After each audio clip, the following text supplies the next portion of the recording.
Hi everyone and welcome back to another episode of What's Viral in Malaysia, or with them, episode 5. This is the segment where I'm gonna overview what are the talks on the internet for the past few days, or specifically this week, and a tiny bit of review from my part. Well, I do understand that the news this week pretty much surrounds the political situation that happened, but I'm not gonna touch a lot of political stuff. But anyway, let's check out what's up. Let's get it on. Alright.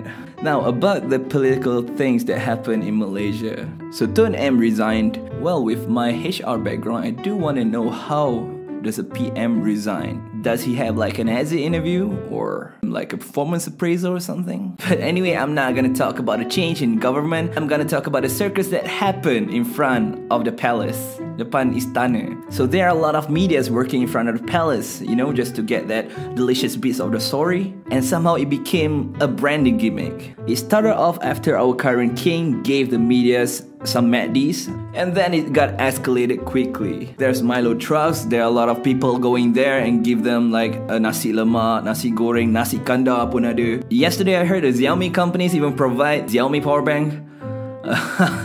Probably the power bank are not being used for 2 to 3 years and it's in storage, I guess. And it became much more worse when people are using it, promoting their own products like this patin tempoyak. And I mean a lot of stuff. There's even a picture on Twitter showing all the items that the media press received from other parties, from other affiliation. You know, there's some pusat pakaian hari-hari, ada Homely Burger, Mary Brown.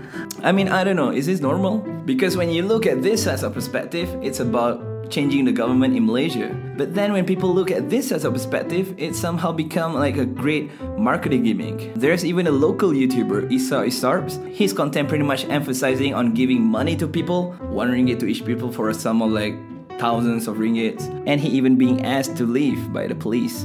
But I'm not gonna lie, kinda too plan wanna go there. I asked my friends, hey, anyone's free to go? No one's free, so I'm not gonna go there alone. But I do really wanna know, if you're a part of the media press, probably not at Istana or maybe somewhere, do you guys receive these kinds of perk or these kinds of, you know, people giving you stuffs? This has suddenly become a CSR program for a lot of companies.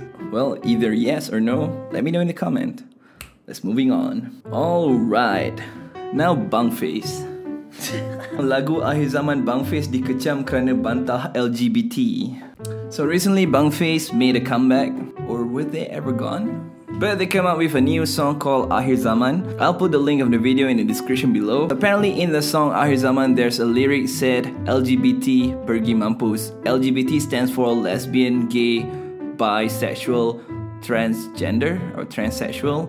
And I've heard somewhere before people are gonna add more alphabets to there. I'm not sure what. And yeah, people are getting offended about it.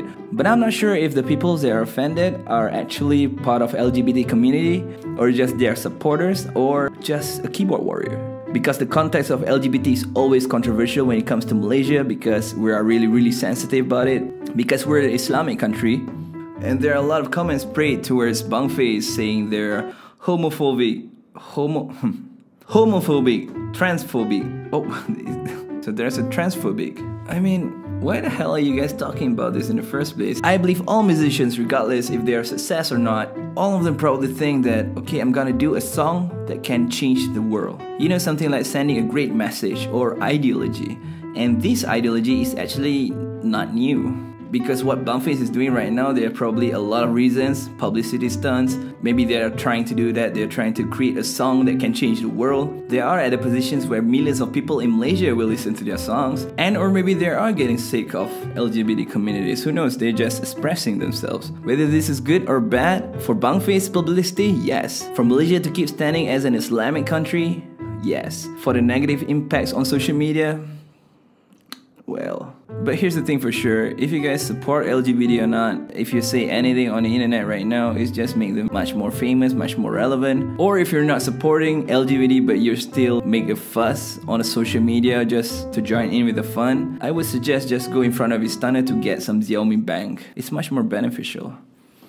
Well, moving on. I heard this yesterday, Malaysia and 24 other countries are temporarily suspended from going for Umrah due to coronavirus. There's no information when this will be enforced, so this is still on the fence whether it's gonna happen or not. Yeah, I mean, this is relevant and logic in my humble opinion. Because going to Umrah or Haji, you're gonna meet a lot of people at one place. I mean, I always imagined this while I was a kid. I heard about a lot of people trying to bring down Islam, and I always thought that one of the way they can do that is just, you know, send some nuclear to Mecca. And you know, in like seconds, there will be millions of Muslims will die. And that's kind of like a nightmare for me, you know, at the time. And if not a missile, then just send a person with a plague, a virus, spreading some disease. And yeah, from one, it became hundreds, it became thousands, and then millions of people. So I understand where Arab Saudi is getting at. You know, people may be bummed out, maybe, you know, they plan to go to Umrah probably since last year, and they plan to go to this year, but suddenly there's a virus. I just want to advise you guys, whether you guys want to hear it or not, it depends on you guys. It just means that you guys don't have any risk yet to go. Please take it positively. Inshallah, there will be another opportunity for you to go there. Just keep on praying, keep on berdoa, inshallah.